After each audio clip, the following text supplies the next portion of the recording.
జై శ్రీరామ్. రామ జన్మభూమిలో శ్రీరామ నామం మారుమోగుతోంది. శ్రీరాముని విగ్రహ ప్రతిష్టాపన ఎంత అంగరంగ వైభవంగా జరిగిందో మనందరికీ తెలిసిందే. ప్రస్తుతం నేను దేవాలయానికి అంటే రామ మందిరానికి 10-15 అడుగుల దూరంలో ఉన్నాను. ఎంత రద్దీగా ఉందంటే ఎప్పుడెప్పుడు ఆ స్వామిని చూస్తామా, ఆ మూర్తి దర్శనం మాకు ఎప్పుడు జరుగుతుందా అని చెప్పి భక్తులందరూ కూడా ఆతృతగా వేచి చూస్తున్నారు. ఇక్కడ కుతూహలంగా లోపలికి వెళుతున్నారు. కానీ ఇక్కడ చాలా చాలా రద్దీగా ఉంది. అందరూ ఒకేసారి రావడం, తోపులాట జరుగుతోంది. కంట్రోల్ చేయడం అనేది ఇక్కడ పోలీసుల వశం కావట్లేదనే చెప్పాలి. ఒక్కసారి చూడొచ్చు, స్టార్టింగ్ నుంచి ఇక్కడ 2 మార్గాలు ఉన్నాయి. హనుమాన్ గర్హి ఇక్కడ ఉన్నటువంటి సెంటిమెంట్ ఏంటంటే రామ మందిరం అంటే శ్రీరాముడిని దర్శించుకునే ముందు రామబంటు హనుమాన్ని దర్శించుకోవాలి ఖచ్చితంగా. వారి దర్శనం తర్వాతే, వారి అనుమతి తర్వాతే రాముడి దగ్గరికి వెళ్ళాలనే ఒక భావన ఉంటుంది. ఆ నియమం ప్రకారంగా ముందు హనుమాన్ గర్హి దగ్గర ఆంజనేయ స్వామి వారి దర్శనానికి అక్కడే చూడొచ్చు. దగ్గర 2 కిలోమీటర్ల మేర క్యూ లైన్ ఉంది. ఇక అక్కడి నుంచి దర్శనం చేసుకున్న వారు అక్కడి నుంచి రావడానికి రామ మందిరంకి ఆంజనేయ స్వామి టెంపుల్ అంటే హనుమాన్ గర్హి నుంచి రామ మందిరానికి దగ్గర 800 మీటర్ల వరకు ఉంటుంది. ఆ దారిలో అక్కడి నుంచి కూడా పూర్తిగా కిక్కిరిసిపోయింది రోడ్ అంతా కూడా. భక్తజనం ఎలా ఉన్నారంటే ఇసుక వేస్తే రాలనంత మంది కనిపిస్తూ ఉన్నారు. నా వెనకాలగా కనిపిస్తున్నదే ఆలయం. ఆ లోపలికి ఇక్కడి నుంచి చూడండి, వీళ్ళేం విడతల వారీగా వదులుతున్న పరిస్థితి. ఒక్కసారి అక్కడ చూడొచ్చు బలగాలు ఎంతవరకు వాళ్ళని అంటే అడ్డుకుంటున్నారంటే ఒకేసారి రావడం వల్ల తోపులాటలు జరుగుతుంది. చాలా వరకు ఇక్కడ తొక్కిసలాట కూడా జరిగిందని చెప్తున్నారు. ఇలాంటివన్నీ కలగకుండా ఉండేందుకే జాగ్రత్తలు తీసుకున్నప్పటికీ ఎంతమంది పోలీసులు ఉన్నా కూడా ఒక్కసారి భక్తజనాన్ని చూడండి, అటువైపు చూస్తే తెలుస్తుంది. విడతల వారీగా వదులుతూ ఉన్నారు. చాలా మంది ఇక్కడ ఏంటంటే మేము చూడాలి స్వామిని అనే ఆతృతతో చాలా మంది తోసుకుంటూ వచ్చేస్తున్నారు.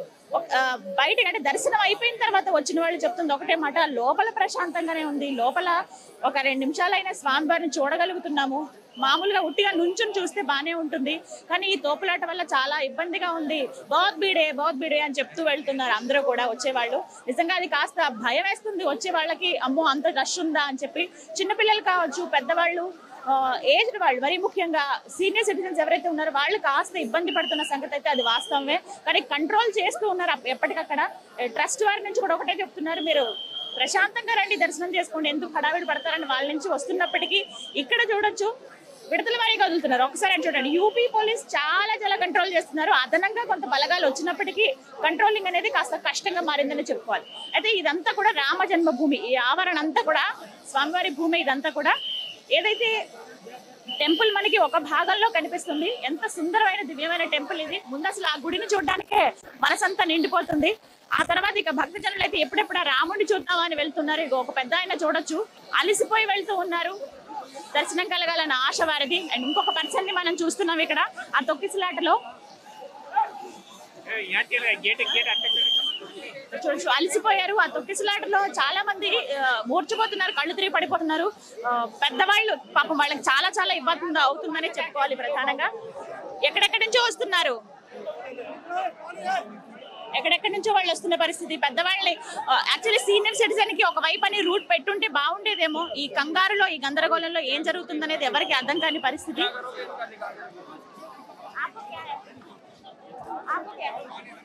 ఎంత ఇబ్బంది పడుతున్నారో. అయ్యో ఎస్, ఇక్కడ పెద్ద ఆయన్ని చూస్తున్నాము. ఈ తొక్కిసలాట్లో పాపం ఆయనకి కాస్త ఊపిరి అందని పరిస్థితి ఏర్పడింది. సెక్యూరిటీ ఎవరైతే ఉన్నారో వాళ్ళు పోలీసులు దగ్గరుండి మరి తీసుకెళ్లి పక్కన కూర్చోబెడుతున్నారు. జాగ్రత్తలు తీసుకుంటున్నారు. అంటే సేఫ్ గా చూద్దామనే భావన ఉన్నప్పటికీ ఇక్కడ పరిస్థితులు అయితే అనుకూలంగా లేవు. కానీ భక్తులు కూడా కొంచెం సంయమనం పాటిస్తే బాగుంటుందనే భావన వీళ్ళ నుంచి వినిపిస్తుంది. ఇంత రష్ ఒకేసారి పెరిగిపోవడం కానీ సార్ అందరు ఇలా మీద పడిపోవడం చాలా మందికి ఇబ్బందే. ఒకటే మాట అంటున్నారు, చిన్నపిల్లల్ని తీసుకొచ్చిన వాళ్ళు కావచ్చు, లేకపోతే ఏజ్డ్ వాళ్ళు ఎవరైనా వస్తే మీరు దయచేసి కాసేపు ఆగి లోపలికి రండి అని. ఇంత దారుణమైన పరిస్థితి ఉంది ఇక్కడ. కానీ అంతా రాముల వారి మీద భారం వేసి అందరూ వస్తున్న పరిస్థితి మనం చూస్తున్నాము. రామచంద్ర నీ మీదే భారం నాయన అని చెప్పి ఎంత జనం అంటే మేబీ ఇక్కడ ఒకటే కనిపిస్తుంది. క్యూ లైన్స్ కానీ లేకపోతే జస్ట్ రోప్స్ తో కానీ ఒక క్యూ లాగా ఏర్పాటు చేసుంటే కాస్త పంపించడానికి వీలుగా ఉంటుందని. ఏదేమైనా కానీ ఇది మా చేతుల్లో లేదు. మేము చాలా వరకు కంట్రోల్ చేసే ప్రయత్నం చేస్తున్నాము. కానీ ఇక్కడ చాలా ఇబ్బందిగా ఉందని చెప్పి పోలీసులు చెప్తున్న మాట. ఎవరికి వారే చాలా మంది ఉన్నారు. దగ్గర ఇక్కడ యూపీ, ప్రధానంగా అయోధ్య వాసులు, ఉత్తరప్రదేశ్ వాసులు, అలాగే రాజస్థాన్, గుజరాత్, మహారాష్ట్ర, మధ్యప్రదేశ్ వాళ్ళు ఇవాళ రోజున చాలా మంది ఉన్నారని చెప్పుకోవాలి. ఇది మాకల్లా మెయిన్ స్వామివారిని చూడాలనుకున్నాం. 500 సంవత్సరాల తర్వాత నిరీక్షణ మందిరం ఏర్పాటు చేశారని ఒక మాట వినపడుతుంది. అది వాస్తవమే అయినప్పటికీ కానీ రద్దీ చూడండి. పోలీసులతో వాగ్వాదానికి దిగుతున్నారు. ఎందుకు మమ్మల్ని పంచండి. एक दीदी तो मर गई, बूढ़ी थी ना बहुत, जिसे बाहर कंट्रोल करना चाहिए, बाहर से कंट्रोल करना चाहिए। 1 नंबर गेट से अलाउंस करना चाहिए कि यहाँ 50 छोड़ से यूपी से आए, बनारस काशी से रास्ता रामपथ से आए। हाँ बाई ट्रेन आए, बाई बस आए परसों। और ये बताइए दीदी, अंदर एक दीदी मर गई, बूढ़ी थी, उधर मर गई, खत्म। इसमें लोग मर गए, हम लोग जवान लोग थोड़ा बच गए। बच्चे के भालू इन लोगों को बाहर 1 नंबर गेट पे कंट्रोल करना चाहिए कि 100 को छोड़ो, यहाँ से लोकेशन लीजिए, अनाउंसमेंट करते रहिए कि यहाँ भीड़ चाहिए, आदमी की जरूरत है, नहीं है, ये सब बातें बताना चाहिए ना। मर रहे हैं लोग दीदी, हालत खराब है। చాలా మందికి ఇబ్బందులు కలిగాయని చెప్తున్నారు. ప్రధానంగా ఏంటంటే రోడ్ నెంబర్ 1 అంటే ఇక్కడ రూట్ 1 అని చెప్పి నెంబర్స్ అనేది ఇవ్వడం జరిగింది. ఆ నెంబర్స్ ఏవైతే ఉన్నాయో అక్కడ చాలా ఫస్ట్ కంట్రోలింగ్ అక్కడ చేసుంటే ఇక్కడ ఇంత రష్ ఉండేది కాదు, నెమ్మదిగా వచ్చేవాళ్ళు. కానీ ఇంత రద్దీ ఉండడం అనేది ఎవరు ఎక్స్పెక్ట్ చేయలేదు. చాలా మందికి ఊపిరాడని స్థితిలో ఉండిపోయారని చెప్తున్నారు. ఇగో వీళ్ళంతా కూడా ఫ్యామిలీస్ గా వచ్చేవాళ్ళు, వాళ్ళు కలిసి కట్టుకుంటే కొంతమంది తప్పిపోయారని చెప్పి కూడా ఒక బాధ. వాళ్ళందరినీ పోలీసులు పక్కకు తీసుకువెళ్ళి వాళ్ళ గురించి ఇన్ఫర్మేషన్ అవి గ్యాదర్ చేస్తూ ఉన్నారు.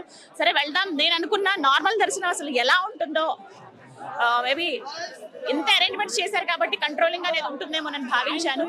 బట్ ఈ అంటే ఆ ఆతృత, స్వామివారిని చూడాలన్న కుతూహలంతో ఎవరు ఆగే పరిస్థితుల్లో లేరండి. చాలా దారుణంగా ఉంది. ఇక్కడ తోసుకుంటూ వెళ్ళిపోతున్నారు.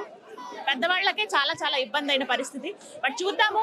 ఎప్పటికైనా దర్శనం చేసుకుని వచ్చిన వాళ్ళ మాట అయితే ఆ స్వామివారి దర్శనం బాగా జరిగింది, ఇది మాట చెప్తున్నారు. ఇంత కష్టపడి వెళ్ళేది ఒక క్షణం ఆయన్ని చూడడానికే కదా. ఆ దర్శనం అయితే బాగా జరుగుతుంది. ఇంకో విడతల వారీగా ఇప్పుడు కంట్రోల్ చేసే ప్రయత్నం చేశారు కానీ ఇంకా అవ్వక మొత్తం ఆ బారికేడ్స్ ని కూడా తోసేసుకుంటూ లోపలికి భక్తులందరూ కూడా వచ్చేస్తున్నారు. పోలీసుల మాట ఒకటే, ఇంకా ఏం చేయాలి మేము, ఇంతకన్నా మేము ఏం చేయలేమంటున్నారు. ఇక్కడ ఇంత రద్దీగా వెళ్ళా స్వామివారి దగ్గరికి వెళ్ళేటప్పటికి ఒక్కొక్కరుగానే చూడాలి, అదొక్కటి అర్థం చేసుకుంటే బాగుండేది. సంయమనం ఎవరూ పాటించడం లేదు. ఇది ప్రస్తుతం రామ మందిరం దగ్గర ఉన్న పరిస్థితి. ప్రస్తుతం రామ జన్మభూమి దగ్గర రామ మందిరం దగ్గరలో ఉన్న పరిస్థితి అయితే ఇది ఇప్పుడు. అలాగే ఇప్పుడు దర్శనం చేసుకుని వచ్చిన తెలుగు వారు మనకు కనిపించారు. ఒకసారి వారితో మాట్లాడదాం. హలో అండి, మీ పేరు? మేడం మా పేరు రామకృష్ణ మేడం. మేము హైదరాబాద్ బోయినపల్లి నుంచి వచ్చాం మేడం. ఇద్దరం 2 వీలర్ మీద వచ్చాం మేడం.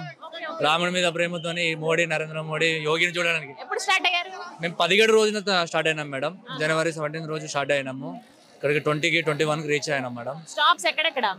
మధ్యలో ఒక 2-3 గుళ్ళు ఉన్నాయి మేడం. ఆ గుళ్ళు దర్శనం చేసుకుని వచ్చాం మేడం. ఇంతకీ రాముల వారి దర్శనం ఎలా జరిగింది? చాలా బాగా జరిగింది మేడం. కన్నుల పండుగ ఉంది మాకు. చాలా అంటే చాలా ఈ జన్మధన్యమైనట్టు అనిపిస్తుంది మేడం. చాలా హ్యాపీగా ఫీల్ అవుతున్నాం. కాకపోతే ఏంటంటే పబ్లిక్ ను కొంచెం కంట్రోల్ చేయలేకపోతున్నారు వీళ్ళు. ఇప్పుడు ఇక్కడ బయట ఇంత రద్దీగా ఉంది కదా, లోపల ఎలాగా ఉంది మేడం. కాకపోతే ఏంటంటే గర్భగుడి అనే దగ్గరికి వచ్చే వారికి ఒక లైన్ గా పంపిస్తున్నారు. అక్కడ బాగా చూడవచ్చు, స్వామిని మంచిగా దర్శనం చేసుకోవచ్చు. ఒక్క నిమిషం అయినా చూసే అవకాశం ఉందా? ఉంది మేడం, కంపల్సరీగా ఉంది. 1 మినిట్ చూసే అవకాశం ఉంది. చాలా బాగా అనిపించింది. ఏమనిపించింది స్వామివారిని చూసినప్పుడు? ఎన్నో కోరగాలనుకుంటున్నాం కానీ ఆయన రూపం చూడంగానే ఏదే గుర్తుకు రాలేదు మేడం.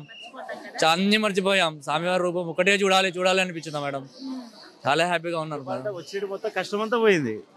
అక్కడి నుంచి ఇక్కడ దాకా వచ్చిన చూడగా కష్టం మొత్తం వెళ్ళిపోయింది. బైక్ మీద ఇంత ప్రయాణం చేసిన అలసట పోయింది. అంత హ్యాపీ. మేమిద్దరం అండి బోయినపల్లి డైరీ ఫామ్ రోడ్ నుంచి. ఇక్కడ నుంచి కాశీకి వెళ్ళి కాశీలో దర్శనం చేసుకొని తర్వాత రిటర్న్ మేడం. చాలా బాగా జరిగింది మేడం. 3 days వెయిట్ చేస్తాం మేడం. వచ్చే వాళ్ళకి ఏం చెప్తారు? చాలా మంది ఇప్పుడు వద్దాము స్వామివారిని చూద్దాం అనుకుంటున్నారు. ఇప్పుడైతే రావద్దని చెప్తాం మేడం. కొంచెం ఫ్రీగా అయిన తర్వాత రావాలి. చాలా ఇబ్బంది పడతారు ఇప్పుడు వస్తే. ఇక్కడ హోటల్స్ కూడా అది కానీ ఈ దర్శనం చూస్తున్నారు కదా మేడం. ఈ రష్ లో కష్టం. ఫ్యామిలీస్ తో వస్తే మాత్రం చాలా ఇబ్బంది పడవలసి వస్తుంది మేడం. అదో మేము బ్యాచులర్ కాబట్టి నడిచిపోతుంది. అదే చెప్తున్నాం మేడం. కొద్దిగా చాలా కష్టం మేడం. కొంచెం టైం తీసుకొని వస్తే బాగుంటుంది మేడం. వాతావరణం బాగాలేదు అసలు. అవునవును, మరీ ముఖ్యం. చాలా చల్లగా ఉంది. 7 degrees అంటే మాటల మనం అసలు తట్టుకోలేము. ఎందుకంటే మనం ఉన్న పరిస్థితులు వేరు.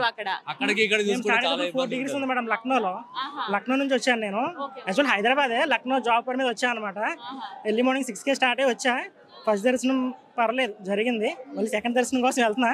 లక్కీగా మీరు కనిపించారు. మీరు మామూలు అదృష్టవంతులు కాదండి. ఫస్ట్ ఎప్పుడు ఎన్ని గంటలకు చేసుకున్నారు? ఫస్ట్ దర్శనం ఇప్పుడు ఒక 1 అవర్ క్రితం జరిగింది. అది మళ్ళీ వెళ్ళాలనిపిస్తే మళ్ళీ వెళ్తున్నా. లక్కీగా జాగ్రత్త అండి. ఛానల్ తగిలింది, అందుకే వచ్చా. Thank you madam. జై శ్రీరామ్. జై శ్రీరామ్. జై శ్రీరామ్. జై శ్రీరామ్. జై శ్రీరామ్. సో విన్నారు కదా, బైక్ పైన వచ్చేవాళ్ళు, కొంతమంది సైకిల్ యాత్ర చేసేవాళ్ళు, పాదయాత్ర చేసేవాళ్ళు, ఇలా చాలా మంది ఆ రాముల వారిని చూద్దామని వస్తున్నారు. ఒకటే మాట చెప్తున్నారు, ఎంత కష్టపడి లోపలికి వెళ్ళాక ఆయన చూడగానే ఆ కష్టం అంతా మర్చిపోతున్నామని. నిజమే అది. కానీ ఈ మధ్యలో ఉన్న కష్టం ఉంది చూసారా, చాలా మంది పోలీసులు కంట్రోల్ చేయలేని స్థితిలో ఉండిపోయారనే చెప్పుకోవాలి. మళ్ళీ అక్కడ హోల్డ్ చేశారు. ఎంతమంది అండి, లక్షల మంది వచ్చేస్తున్నారు ఇక్కడికి. ఇప్పుడు మళ్ళీ ఒక దగ్గర ఆపడం జరిగింది. మళ్ళీ వెళ్ళి విడిచిపెట్టాలంటే లోపల ఉన్న వాళ్ళంతా కూడా మళ్ళీ వాళ్ళు కూడా అక్కడ దాకా వెళ్ళిపోవాలి, మందిరం లోపల దాకా, గర్భగుడి దాకా. ఇంకొక సమస్య ఏమైందంటే వచ్చే రూట్ కూడా వేరేగా ఇంకొక మార్గం అని ఏం పెట్టలేదు. బట్ చూద్దాం, ఈ మార్గంలోనే నేను లోపలికి వెళ్దాం అనుకున్నా. అసలు అంటే ఫ్రీ దర్శనం, సామాన్యులకి ఇచ్చే దర్శనం ఎలా ఉంది అని నేను చూడాలనుకున్నాను. అందులో భాగంగానే వెయిట్ చేసి నిన్నటి నుంచి ఇవాళ రావడం జరిగింది. అంతా స్వామివారి దయ. నేను కూడా వెళ్తాను, ఎలా వెళ్తానో, దర్శనం ఎలా జరుగుతుందో వచ్చాక నా అనుభవం ఖచ్చితంగా చెప్తాను. జై శ్రీరామ్.